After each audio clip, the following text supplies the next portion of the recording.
ये सिर्फ लाल पत्थर से बनी कोई इमारत नहीं है।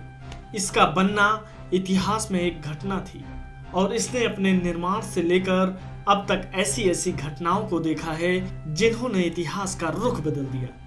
ये है दिल्ली का लाल किला, जो इतिहास का साक्षी रहा है। दिल्ली का वो हिस्सा जो पुरानी दिल्ली कहा जाता है, वही इतिहास के पन्नों को पलटता संभालता लाल किला आज भीड़ भाड़ वाले इलाके से घिरा है। शांत है लेकिन खामोश नहीं है। सन 1627 में जब मुगल बादशाह तख्त पर बैठा तो देश अमन चैन था। बादशाह को बड़ी बड़ी इमारतें बनवाने का शौक था। उसकी राजधानी आगरा में थी, लेकिन आगरा की गर्मी उसे रास नहीं आई। उसने तय किया कि मुगल साम्राज्य की राजधानी अब दिल्ली हो। काफी सोच विचार के बाद तालकटोरा बाग और रायसीना पहाड़ी का चुनाव नए शहर के लिए किया गया। लेकिन बादशाह के दो नामी कारीगर उस्ताद हमीद और उस्ताद अहमद ने यमुना के किनारे खुले मैदान को किले के निर्माण के लिए बिल्कुल सही बताया। सन 1639 में लाल किले की नींव रखी गई। 9 सालों तक कारीगरों, शिल्पकारों और मजदूरों की कड़ी मेहनत से लाल किला बनकर तैयार हुआ। इसी किले के सामने शहर जहानाबाद बसाया गया, जिसे अब नई दिल्ली कहा जाता है। आलीशान लाल किले तैयार होने के समय बादशाह काबिल में थे। खबर मिलते ही बादशाह दिल्ली के लिए रवाना हो गए।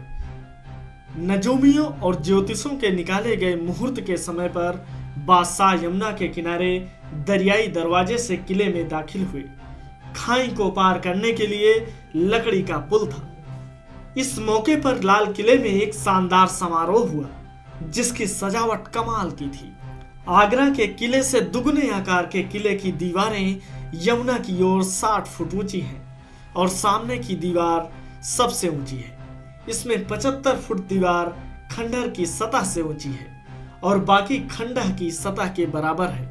किले के पीछे यानी पूर्व में यमुना नदी बहती थी और 3 तरफ से खंदक थी। इनमें रंग बिरंगी मछलियां थी। खाई के साथ साथ हरे भरे बाग थे। लेकिन ब्रिटिश शासन काल में ये सब गायब हो गए। लाल किले और सलीमगढ़ को जोड़ता एक पुल है। लाल किले से सटा हुआ सलीमगढ़ का किला है, जिसका निर्माण शेरशाह सूरी के बेटे सलीम शाह सूरी ने 1546 ईस्वी में करवाया। सलीमगढ़ के किले का इस्तेमाल शाही कैद खाने के रूप में होता था। लाल किले की प्राचीर का निर्माण औरंगजेब ने करवाया था। किले को आड़ देने के लिए उसने यह दीवार बनवाई, जिसे घूंघट वाली दीवार कहा जाने लगा। शाहजहां ने अपने कैद के दिनों में से आगरा से औरंगजेब को लिखा था कि दीवार बनवाकर मानो दुल्हन के चेहरे को तुमने नकाब डाल दी है। किले के दक्षिण में दिल्ली दरवाजा है, जो जामा मस्जिद की तरफ है। बादशाह इसी दरवाजे से नमाज पढ़ने जाया करते थे। सन 1903 में लॉर्ड कर्जन ने इस दरवाजे के दोनों ओर पत्थर के हाथी खड़े करवा दिए। किले में 5 दरवाजे थे, लेकिन लाहौरी दरवाजा मुख्य दरवाजा था। यह दरवाजा चांदनी चौक के ठीक सामने पड़ता है।